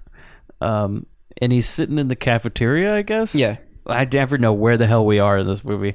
But I did notice he was drinking a nice Pepsi Label Out right next to the camera. It's like she sees him walk in, or he sees her walk in. He picks up this Pepsi can, like Label Out, like almost in Wayne's World, how he does it, like as a shameless joke. Label Out with a straw, by the way. And I was like, come on now. Then he puts it down on the table, perfect label towards the camera. Then he watches as she fills a coffee cup like full of a lot of sugar. Like a lot of sugar. This ain't stevia. This is probably like the actual No, stuff. it's sugar. Yeah. And he says something like, oh yeah, you're going to ruin your appetite. She's like, why would that matter? He's like, well, because, we should maybe go to dinner, you and me. And she's like, that sounds good. And by the way, earlier they were saying like, oh, that girl, I've tried 100 times. She just never says yes. And it's like, well, didn't seem too hard now. Yeah. So she says she will, quote, cook him up something extra special in the most obvious bad way possible. And he just gives her a look like, yeah. Then we cut to Neil is talking to the same bald doctor in an office now. I'm like, okay, this... Back and forth, there's just so confused. New faces, new and like names. we're always in a new place. Like, Yeah. what is this office we're in now? It's like in the, I swear to God, it looked like they're in the Boston Herald or something. Yeah. Like they're in like a newspaper office now. And there's all these file cabinets and all this stuff. Like, doesn't look like a lab. He's talking to this guy. They're having some conversation. Oh yeah, he's talking about like, oh, I'm gonna go see so and so tonight. And he's like, oh, that girl, that librarian, never lets her hair down. She will tonight, I guarantee it. Then his phone rings, the doctor's phone rings, and he's like, ugh, gotta be the wife. And he picks it up and he's like, oops, he told you. Then he says he's not going to be able to make it home tonight for a while, and he's going to be, quote, nose down and ass up for a couple hours. But I did notice something amazing about this scene. I don't know if you noticed this. He had an 8x10 in the same frame, the same gold frame as earlier of his wife on the table What next, is with these- next to the phone. Like, I next to did the notice that. phone. I didn't put the frame thing together. It's the same frame. Oh my God. Same like headshot type picture. Yeah. And it's like, well, we're not going to show his wife yet, but we should probably show a picture of her. So you can visualize. Also, maybe put a name at the bottom of the screen or something, just so we know. Her measurements, her weight, her eye color, hair color. Honey, how's your sewing project going? Really great. Can't believe you're going to make that quilt and put it in that contest. How's it, Grandma Estelle? So I wrote, okay, now the following scenes will cut between themselves because I don't want to keep going back and forth. Yeah. But now this when this movie gets real interesting. So Neil and Librarian are watching a nature film about insects. And I just wrote, whoa, whoa, whoa, whoa, whoa, whoa, whoa. At what point did they jump to the conclusion that this has anything to do with insects or bees or anything? So I was hoping to see like a diagram, like on a chalkboard of like a penis and a bee. Yeah. Okay. So this is obvious. Like there should have been like Neil should have set up a temporary office, and you just have a drawing of a penis on one side and a picture of a bee on the other, and he's just like trying to put them together. Like they just like cut back and forth to his eyes, going back and forth really fast. Like this really intense draw music. a big equal sign. Yeah. Up of it. Just real intense music. No, to Flight of the Bumblebee. Oh. So okay, so He's Neil and sweating Librarian are profusely. watching these nature films. Do we know why? Not really. No, it's never explained. They never ever. I want to know how they got to this conclusion. He says something too. He's like, "Yeah, I need every film you got about nature." So they start this like reel to reel like film, like what you'd watch in elementary school when we were kids, and they'd bring in the old film projector. Oh, I still We're remember that old. And they watch some nature film about bees and insects. Mm-hmm. This is when I wrote, how do they know it has anything to do with bees? Then we cut to the bald doctor and Queen Bee. And they are sitting next to a raging fire eating some ice cream for a while. Cut back. Neil and the Librarian are still watching these nature videos. And now it's like going on something about spiders and black widows. I'm like, what the... They're spanning the phylum of every creature and every critter known to man. I wish they would have like cut back and like looking at a mollusk or something. Like, well, they're into like sea animals now. Like, then, like, just to reinforce this point, and by the way, this is definitely drive-in fair because at this point somebody looks up and they're like, "Oh, they're on to the fact it's bees." Get it. Don't need to remember when. Yeah. But just to reinforce that point, let's get some symbolism, foreshadowing here as the Queen Bee lady looks into a mirror that looks suspiciously like the bee vision. Yeah. Like, It's like, And you're like, that's what they use. They're just going to use the effect on the wall and just use it practically in a shot. Yeah, so they have her just like they cut back to them at this house, and she's like staring at this bee mirror on the wall. Then walks back over, and we watch as they pour coffee or tea. Yeah, for a while. Yeah, it's a to big classical cup. music. Yeah, and then she watches that he drinks it for a bit. This goes on for about 2 minutes. Mm-hmm. Nothing happens. Cut back to Neil Librarian's still watching nature videos. Cut back to the doctor and the bee lady. They sex it up. Then there's bee noises, and we see her crazy bee eyes. Yeah. And they zoom in, this great zoom in to her crazy eyes. It's just a black contact lens. Yeah, like her eyes are all black. Yeah. And you can notice back then, these lenses were not comfortable to wear. You can visibly see the actress's face like kind of contort in like, mild pain. Get them out. Yeah. Then Neil and Librarian are now done watching a nature film. At some point she says something like, well, that's all I got. And I wrote, how do they know anything about this being something to do with insects or nature? Yeah. And what did they gain from these films? What do you deduce from a reel-to-reel film of animals and insects? Of people dying. Like, but maybe this is a remake of The Happening. Where he's like the plants all along. Oh, M. Night. It's in the public domain, you know. He's taking it. Yeah. The Happening. God. The crappening. The only good part of The Happening is when that lawnmower attacked the guy. That was like, okay, I saw that movie in the theater only because of the trailer. Yeah. I saw a lawnmower attack a guy and a lion. And I was like, well, sign me up. I'm fucking down for this. Yeah. Boy, was I disappointed. It should have been just like the lawnmower did it all along. Never mind everything else. It was just a bad social commentary. You know what The Happening was? It was a lot like, actually, The Happening totally ripped off that Stephen King movie that we watched. Yeah. Maximum Overdrive. Yes, it did. Okay. I think we might cover that at one point too. A much larger podcast covered that, and I went to the live taping. Oh, shit. Well, they beat us to it. Good on them. Yeah. Good on them. So Lady Doctor calls up the bald doctor's wife and says he's in grave danger. And I swear to God, she says her full name and everything. Then we cut to Neil goes into some other office. Don't know where the fuck he is. But there's a lot of bee stuff. So I guess his suspicions were right. There's a beehive. There's some honey. Okay, so at this point, Neil's on the case. Not doing much. Somehow his intuition told him it had something to do with insects. Don't know why. But then he like never suspected any of the women wearing these weird glasses around the whole time. But he walks into Queen Bee's office, which we find out it's Queen Bee. There's a lot of pictures of bees all over the walls. Is this did we already see the video of the Queen Bee actual insect in the back? Yeah, and that was was the correlation. And they say the Queen Bee is only one that mates. Yeah. That was when they were watching the nature video. Yes, so we can observe how if only the queen bee mates, and how come all these other bees are mating? Yeah, well, that's what he said. I guess they must all be queen bees. Yeah. Which doesn't make any sense because there's never more than one queen bee. And they all would have killed each other for competition to be the queen. Exactly. Then they wouldn't be in one hive. Yeah. They all... So, this is me getting mad.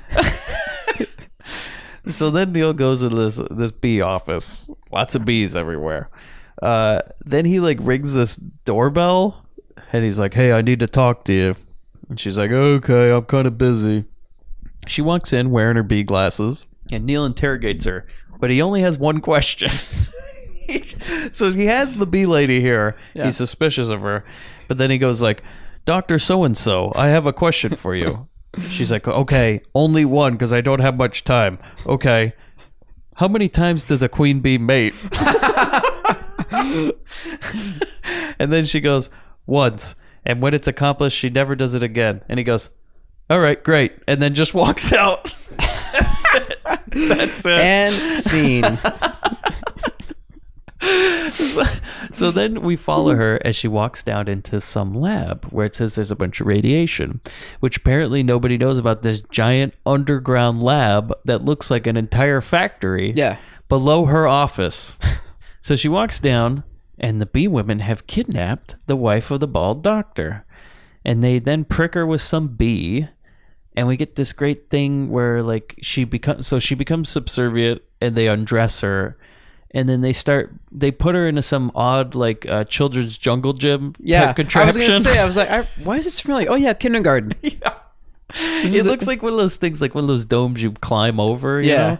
It looks like they just got this and put it in this lab, and then put a bunch of Christmas lights on it. And like, so then all these lights flash on her, and then they put all this batter on her, and I put for a while. So they cover this batter like it's blood diner or something, and they're battering her up. Yeah. Then they put her in this bee machine. And like all these bees, like then the queen bee goes over and starts flipping switches on some giant switchboard, and all these bees start flying around this lady. They cover her completely. Then all the bee women stare at her for a while music's playing. Queen bee flips a switch. They turn off the machine, and then they like peel her out of this cocoon. It's like, she's done. And then this is why I thought she was the queen bee, because she walks over and then kisses this lady on the lips. Yeah. And she wakes up, and she's got the bee eyes. Yeah. And then all the other bee women start to take off their clothes and feel themselves. And it's like to the soundtrack of 2001. Like it's like these weird chorus, like, oh. You know what I mean? Like the Beyond Jupiter part? Yeah, I know exactly what you're saying. This is just the erotic, keep the semis going. I was half expecting to see Jupiter Baby make an experience. Star Baby come out. Yeah. This is because everyone by this time, some of the guys in the drive are getting kind of flaccid. Let's give them a little something to keep it going. Yeah. Get those ladies to start feeling each other. You know? Just for no reason, they start taking off their clothes and feeling all around, and they're gonna love it. This is about the time where they're done having sex with their date, so they need a little extra stimulation to go for round two. That refractory period's like 15 minutes. We gotta make sure we meet that demand. So then we cut to some factory. I wrote some factory, and the bald doctor is there, and I wrote, how did he get here? Like, no idea. Okay, so most of the time when they find these dead guys, they're where they died. Mm-hmm. But for some reason, the bee lady like dragged this guy all the way to some random factory, the bald doctor, and like put him amidst machinery or something. No, this is another thing. You know that PA. We can't even tell you, boss. We gotta reshoot them finding the dead doctor, though. Well, I know a place down the street. Maybe we just throw his dead body around here. They find him there. Cut. We're good to go. Then we cut to an army roadblock. Again, things are going on. I'm like, okay. Where's the plane taking off? What is going on? Maybe there's a plane landing. No. They are letting people in or out of the town at this point. That's all we know. Because there's a bunch of people like in front of the army roadblock, and this guy's like, oh, well, there's this guy. This is when the guy, this is when the doctor whose wife said if she could have sex with him and kill him, she would. That guy, Stephen Matthews, PhD, he like runs up to the army guys. He's like, I need to get to UCLA. I need to get to UCLA and give a speech on blah, blah, blah, blah, blah. UCLA. And he's like, I'm sorry, Doc, you can't get out of town. Cut back to Sergeant Peters, and he's at the bald doctor's home. And he goes in and he tells his wife, he's like, hey, your husband's dead. And so she's wearing the bee glasses. And he's like, I got to tell you, your husband's dead. And she's like, I'm not surprised the way he was acting. And Sergeant Peters is a little like off, but like, seems a little weird. Also, seems a little weird she's wearing these glasses inside. It's like no red flags have gone off yet. But then she starts to come on to him hard. She's like grabbing his arm and everything, and he's like, your husband just died. And she's like, come on, make me forget him. And I wrote, he seems very uncomfortable, understandably. Mm-hmm. So then he just leaves, and she's like, all right, fine, you don't want any? And walks to the door, and she watches him leave, and we get that POV B shot. Thank God. Leaving. And we cut to a boardroom. Neil's sitting with the other doctors. We're supposed to all know all their names, occupations, what they do around the lab. Credentials, awards. I love this part. So Neil's having a conversation with this guy, and then the doctor from the roadblock comes in and he's like, I need to get to UCLA. And he keeps going on and on. I'm like, this is a big deal. Busy guy. There's an award ceremony. I'm going to miss it. Those students are not going to wait. Get my honorary PhD. I would have loved it if they cut to a scene of like a classroom and this professor walks in and goes, well, I'm sorry, students, the guest lecturer is not here, so I guess class is canceled today. And they just go, whoa, and that's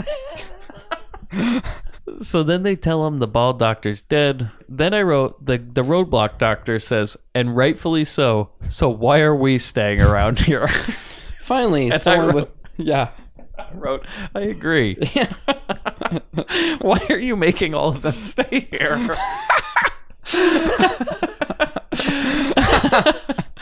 So then, okay, then it gets even weirder because Neil looks over at him. He goes, "Doctor, I got a question for you." And he's like, "Shoot, can you cross a man and a horse?" Yes. I love this part. And the doctor just looks at him like he's crazy. Understandably, Yeah, bestiality is against the law. And he's like, what are you talking about? Yeah, bestiality. He goes, plus it would take centuries for this research. And then the other doctor goes, well, what about so and so and her bees? And they go, oh, well, I guess yeah. So there's all this research. Centuries for a horse. It would take centuries for this. Centuries. What about that doctor and her bees? Well, yeah. Well, I guess you're right. Yeah. You know, because So I guess more like minutes. the bee is smaller, obviously. You know, she's one of those lady scientists, and I honestly I don't know what she's doing other than looking at her. She's So got that cranium on there, the brains of the operation. you know, to tell you the truth, I don't think I've ever had a conversation where I was listening to her. I'm busy looking at pictures of a bee and a penis. I can't tell you what's going on. Boom, boom, boom. Cut to an army blockade again. Now there's nobody wanting to get out of town, but great line is these two army guys are standing with their guns, right? And all of a sudden, there's this woman with this amazing line delivery, and I'm gonna play it right here. Hey! Hey! I need some help. Can one of you guys help me? Come on! And then it zooms into her. Yeah. Really great 70s zoom. And the army guy's like, yeah, I guess. He walks over, and he's like, hey, what's going on? What's wrong? She's like, I lost my keys. I think they're over in that bush. It's like, what the fuck are they doing there? Well, go look. Then she just starts undressing, and he turns around, and he's still holding his gun at this point. Mm-hmm. And then the bee eyes. Cut. Neil and the angry doctor who needs to go to UCLA. He says something to Neil. He's like, you're crazy. And I wrote, I think he's still mad he couldn't get to UCLA at this point. But then Neil has some theory. And I wrote, we don't know what it is, but apparently it's crazy. And some other doctor is going to write a paper about it. Yeah. Okay, so basically let's break down the scene is Neil says all this scientific stuff which makes no sense. Then other doctors say more scientific stuff which makes no sense. And then Neil goes like, well, what do you think about that? And the doctor goes like, well, I'll start on my dissertation right now. Yep. Bodies are piling up. Let's write a paper. Let's send it into Modern Medicine. Someone give me a typewriter. This needs to be done immediately. Well, I'm going to write out a first draft, and then maybe, Neil, I'll pass it to you. You can make your corrections. Ryan Carruthers needs to be on this, too. Yeah, we can't forget Ryan over in the typing pool. He's a great kid, you know. He started out at the secretary desk, worked his way up to the typing pool, hopes to be a doctor one day. He's really going to get into UCLA. This doctor over here is going to give him a good recommendation. He proofreads at the speed of a puma, I'll tell you. All right, I'll go home and put it on paper. How soon? Well, I'll rough out some notes and dictate it. Elvira will type it up for you before dinner. It'll be ready. Then we cut to the only funeral in this movie that everybody keeps referring to, which is Mr. Grabowski, the first body. And like I wrote, how many days have passed at this point?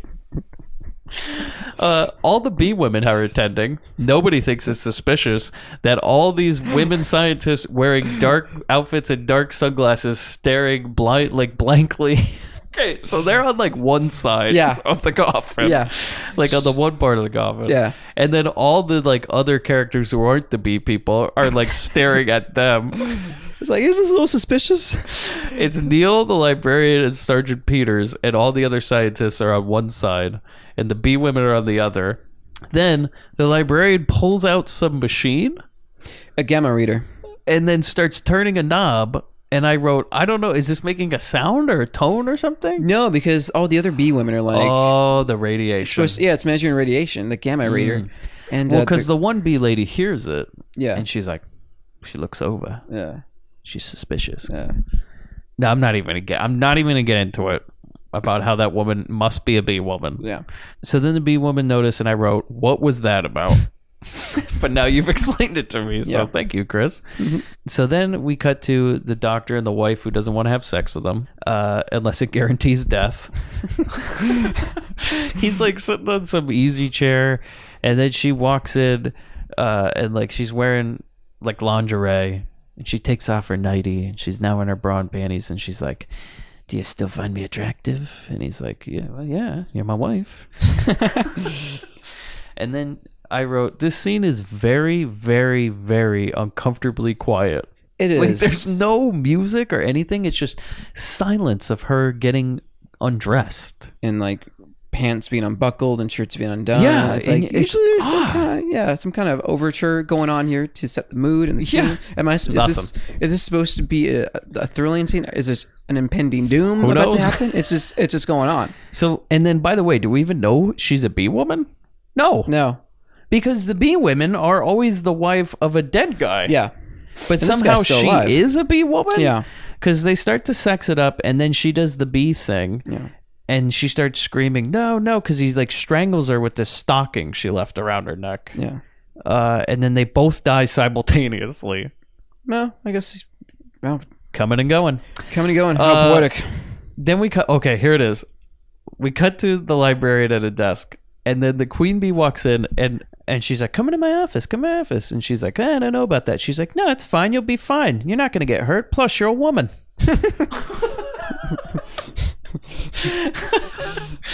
It's like these people, they can somehow guess it has something to do with insects, but they can't guess the strange doctor lady who walks around with sunglasses inside, works with bees, is connected to this at all. Mm-hmm. Keeps weird hours. Okay. So then this part makes no sense.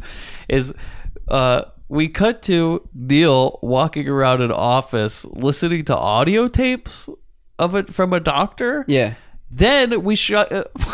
So he's listening to these tapes, and it's like, I think it's this. Oh my God, Dr. So-and-so, Queen Bee Lady, you've just walked into my office. Oh no! And then we cut to a shot of this guy dead. Yeah. Never really. Oh God. Okay, then Neil. We cut to a shot of Neil again, and he just says, Julie. And then he runs off like he's got to go rescue her. Which, how does he know she's in trouble? He doesn't. Who knows? Fuck it. Who cares? So then Neil goes up to the roadblock, mm-hmm. which I'm like, wait a second. Did he get out of town? I don't know. No. Because he drives up to the roadblock, okay? Then he gets out of his car, runs up to the front of the roadblock, and everybody starts chasing him. Then he grabs an army truck and drives off to the lab. Yeah. And I'm like, well, why didn't he just drive his car there? What is going on?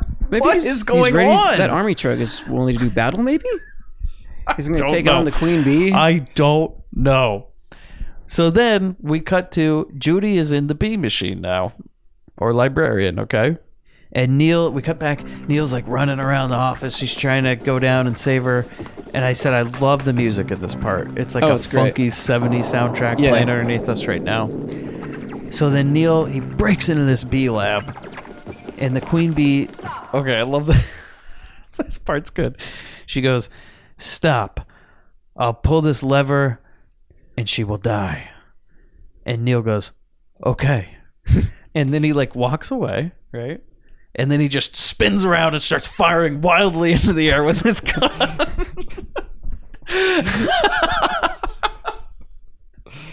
It would have been great if he like shot something that killed her in that machine.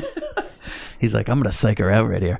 Okay, I'll go away. Yeah, and then he shoots the machine, runs up, he grabs the librarian, and then the bee machine starts exploding from one shot, and all the bee women, instead of like exiting the room, start just hugging each other. Yeah. Then I wrote, they don't even seem to think of leaving the room, but Neil like watches them from this window on the door as like this whole machine is melting down and all this. Then a big bright light shines, and then there's that great scene like straight out of Poltergeist, basically. Yeah. Like Poltergeist took this exact scene, is she walks up to the door and starts peeling her own face off. Yeah, which I thought was pretty bitchin'. Yeah, I was like, thank God we got something cool in here. Then we cut to Sergeant Peters' office. And this is the best part. Is Sergeant Peters goes, well, none of this makes any sense. Agreed. And then Judy says, and I quote, the radiation made them all sterile. So they continued to start the mating cycle over and over again. And again, nobody listens to anything the librarian ever says. Is Sergeant Peters goes, God damn, you got that? And he says this to an extra who will never see her face. No. She's just writing things down. And I wrote, no, I don't. Okay, then we get the last scene of the movie, which is amazing, by the way. Is Neil and Judy are at this home, and she's going on and on and on about science stuff, and you just see this shot of Neil like rolling his eyes, and then he looks over at the bedroom, and we get a shot of the empty bed. Yeah. And then a shot of him, and he's like, when's she gonna shut up? Like, he can't wait for her to just stop talking. He's just such a great guy. Real catch. So then he stares at this empty bedroom and sighs. He gets up while she's still talking, and he walks outside on his patio, and she follows him, still talking. Then he walks into that bedroom. She follows him, still talking. Then he finally lets her hair down, pulls out her hair tie, throws her on the bed, and he says, what were you saying? Then they tumble around. Okay. Then that song from the beginning of 2001. Yep. I was like, they're not going to play it, are they?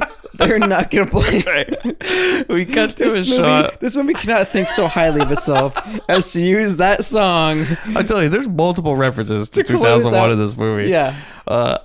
Yeah, we cut to a shot of a flower. Yeah. And then it goes, da, da, da, da, bum, bum, bum, bum. And there's a bee on it. Yeah. And then it just says, like, the end.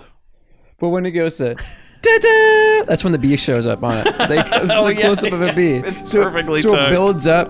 Da, da, bee. Da-da! And then the end. Oh, my God. I love the end. So, Invasion of the Bee Girls. There it is. There it was. Let it be gone. Chris, do you recommend this movie? Not really. I'm glad we did it. I'm glad we got recommended. Honestly, I don't know how this turned out as a podcast, but I feel it turned out like a really good episode. I think so too. Yeah. If I would give it out of 5, I'd give it like a 3 out of 5. Yeah. Because there was definitely some entertaining parts, but this movie, it did have almost an Ed Wood with a little bit more of a budget to it. I thought very, very Ed Wood. Yeah. It reminded me of like an old 50s movie. Oh, through and which through. is fine. Yeah. Like, you know, if you're into those type of movies, this is a great movie. Mm-hmm. It's like a real mad scientist type movie. I mean, it's fun. It's no Crown International picture, which is what we've been delving into for the most part. But I do like somebody recommended it to us, and I'm glad we did it. Yes, thank you. And again, we take recommendations of all of your favorite films, movies. Let us know. We're happy to watch them. Yeah. Yeah, you wanted us to record it, so we did it. There you go. Uh-oh. Do you hear that? Oh, the distant God. ringing. Every time they pull up at the same time, it's the music. They have the music cued at the same part of the song, and he gets... It's like I feel like they're waiting with the van running right outside the corner, and they're waiting for us to finish. And he's like, Bobby, hit it. They're waiting for somebody to finish, all right. Bobby, punch it. Now, if you don't know, if you haven't listened to any episodes before... Chris and I always reference back to episode number 1, The Van, 1977. Stuart Goetz and Danny DeVito, Bobby and DeVito. We don't even call Bobby by his name Andy in the film. We just call him DeVito. Yeah, Bobby and DeVito. Great movie. Go check it out. We always try to find out how they fit into the world of the movie we're covering. Because their thing in that film is they have this van and they're trying to get... Well... In our version, they have a van. They're both trying to get laid with this van. In that movie, that's not really the plot. Only one of them I'd like to imagine that is eventually the plot. Yeah. I feel like Bobby and DeVito became good friends. They got the money. They would have been friends with Sammy Johns too, but that lamp. I saw the Lamb's mugshot. If you don't know, by the way, Sammy Johns, the man who wrote the song you're hearing right now, we referenced in an earlier episode. He died, and the coroner's report said he either had a stroke or he was electrocuted by an old lamp he was working on. And I said, it was probably the lamp, and if I went out because of a lamp, I would hope that somebody would write he died of a stroke. Yeah. He lit up our life. But goddamn do we love this song, Chevy Van. I still listen to it from time to time. Mm-hmm. So, Chris. Yes. How would Bobby and DeVito? Okay. Well, at the press conference, he gets cut short on the bodies he's listing off. And the names he's listing off. And throughout this press conference, I would like to recut it so that every person he names, we get like a free shot of them dead and their position that they died. Like a real quick, very Lucio Fulci cut. Yeah. Very dramatic, very Italian horror. And we don't only see the faces, but we see these the body bags that are kind of half zipped. But what are the body bags? It's just this big orange poof of hair sticking out at the top. And the other one is just like the short, stocky one that's zipped all the way. And that's all we get. And that is how Bobby and DeVito would fit in my version of this film. Here's mine. You know when that army guy went off and followed that B-girl, right? Yeah. Well, we cut. What you didn't see was all of a sudden you heard da-da-da, da-da-da, and this straight arrow just plows through the roadblock. And we cut to inside the van, and Bobby and DeVito are up there. They're drinking that jug of wine. Yeah. And smoking a joint. Yeah. And DeVito goes, Bobby, I hear this town is full of these women, and they're having sex with any guy who moves. And I'll tell you, Bobby, it's so good. It's so good these men are ended up dead. And Bobby's like, well, I'm bigger than Dugan. There's only one way to save this town. So they go in, and like you said, they end up in a body bag. I would have loved to see a scene where Queen Bee is like walking around and Bobby rolls up with a straight arrow and he's like, hey baby, why don't you come in here and let me chomp on that sweet meat? You want to share a joint in the back? Oh god, I'm gonna put my sting in. I feel like the woman would try to do the bee thing, but Bobby would get her before she could. Like, I feel like the new plan is they get a woman into the van. Like, so DeVito's like, all right, Bobby, I know. Look, I know there's not much difference, but you are better looking than me. I mean, not by much. But here's the plan. Yeah, this is true, actually. You're going to lure him into the van. And when that broad comes into the van, I'm going to get her with the rag of chloroform. So what happens is she goes into that waterbed, and right when she steps in, DeVito kind of pops out and knocks her out. Yeah. They have their way with her. And they survived the bee attack, actually. I see. Okay, so however, now it's bad. They're going to rape a woman. However, she's got stingers on her. Yeah. Pops the waterbed. And then we cut to a scene of Bobby with the hair dryer drying out the back. And his friend goes, hey, what happened? He's like, she was large. I tell you, she was real big. I mean, real big. All these references, if you haven't listened to episode 1, you're probably so goddamn confused. Rightfully so. Go listen to episode 1. You won't be confused. So last episode, we did not have a character dating profile, but this feature is not gone. Chris? No, for those of you who are just joining us on our adventures in the Grindbin, I decided a while ago, what if one of these characters from the Grindhouse films had a dating profile? What would it say? Who would interact with them? And what would they say back to people that interact with them? So in past episodes, you've done Bobby from the van. Yes. And Kim from Malibu High. Yeah. So it seems like you're working almost in order because today you have someone from the third episode, which was... the cheerleaders. And it was, who is it, Jeannie? Jeannie from the cheerleaders. And if you haven't heard that episode yet, feel free to listen to it or listen to the trailer from the cheerleaders, the background of Jeannie from this film. She's a cheerleader. Well, she's trying to be a cheerleader, and she's the only virgin in town, apparently. And she gets chastised for it. And so Yeah, Jeannie also has an IQ of maybe above 50. That of a mosquito, you could say.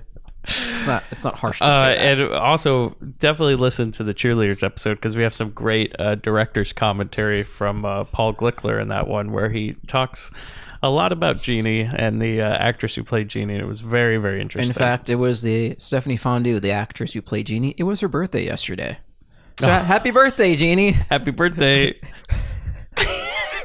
Chris keeps trying to message Jeannie to get an interview, but she hasn't read it yet. So I don't think hopefully she one day. knows. I don't think she knows how to read Facebook messages. So okay, we'll probably cut this out. But Chris so he found the actress who played Jeannie in the Cheerleaders.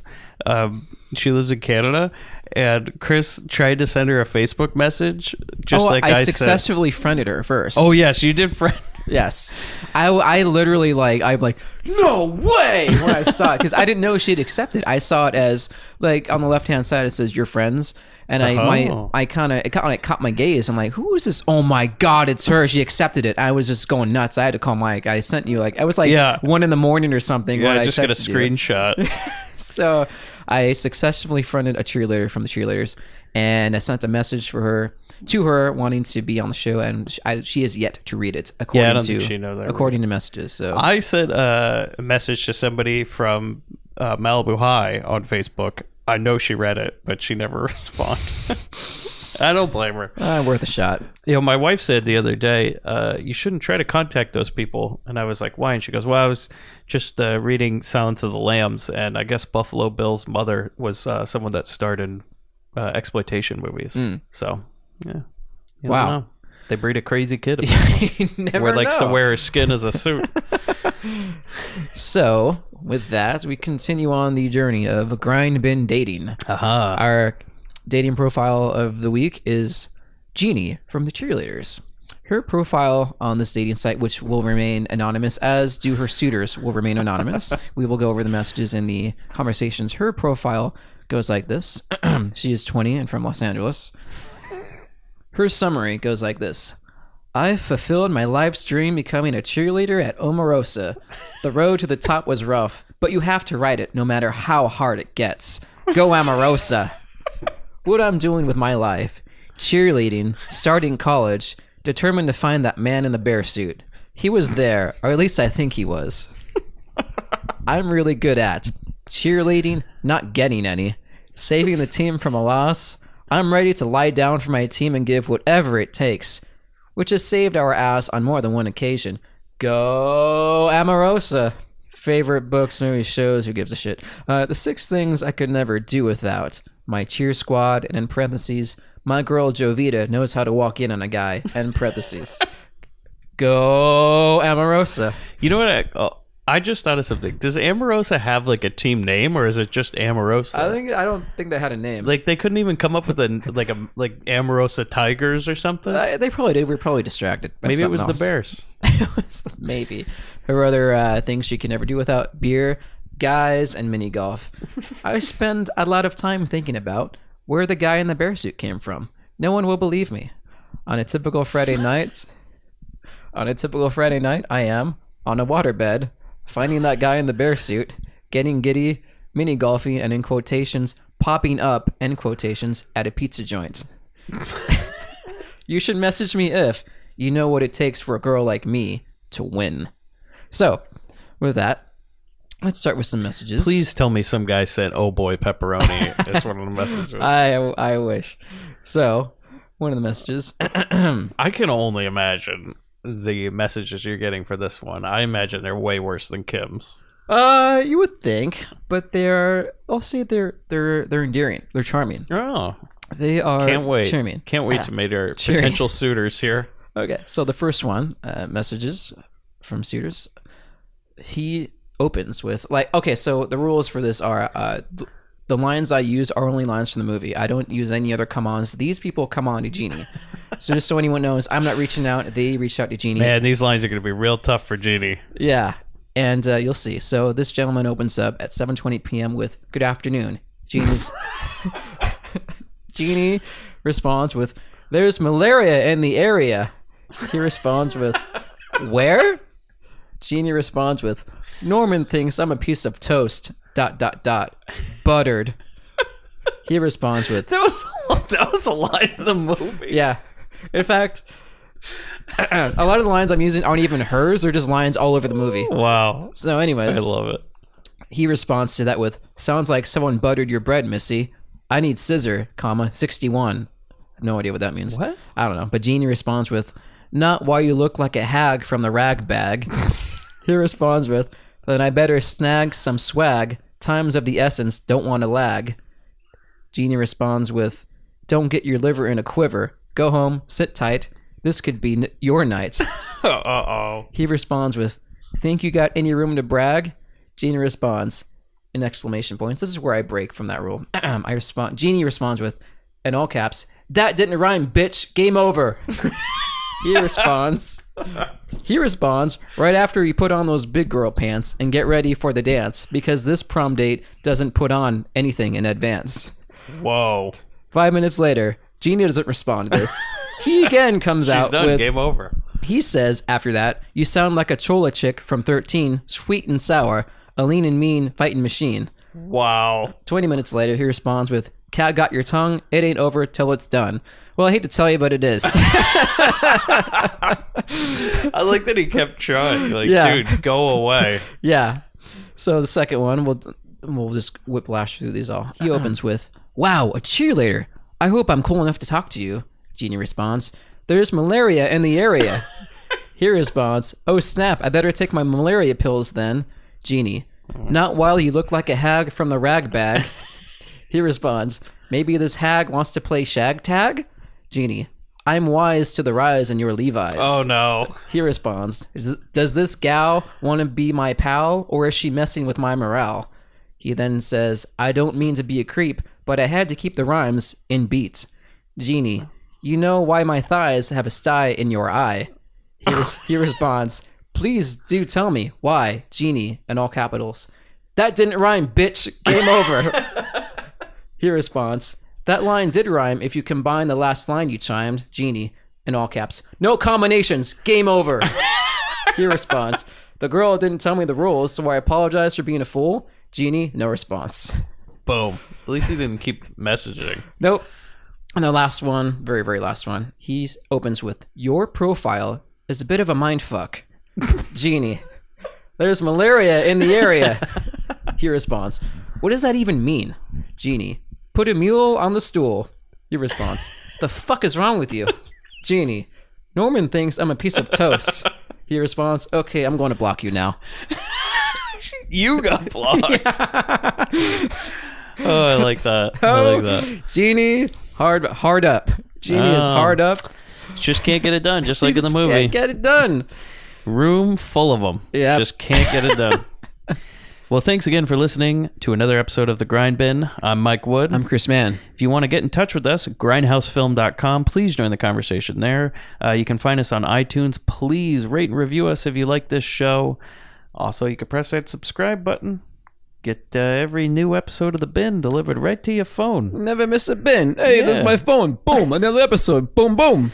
And if you don't know, every episode is released Wednesday, typically at midnight. Cruise night.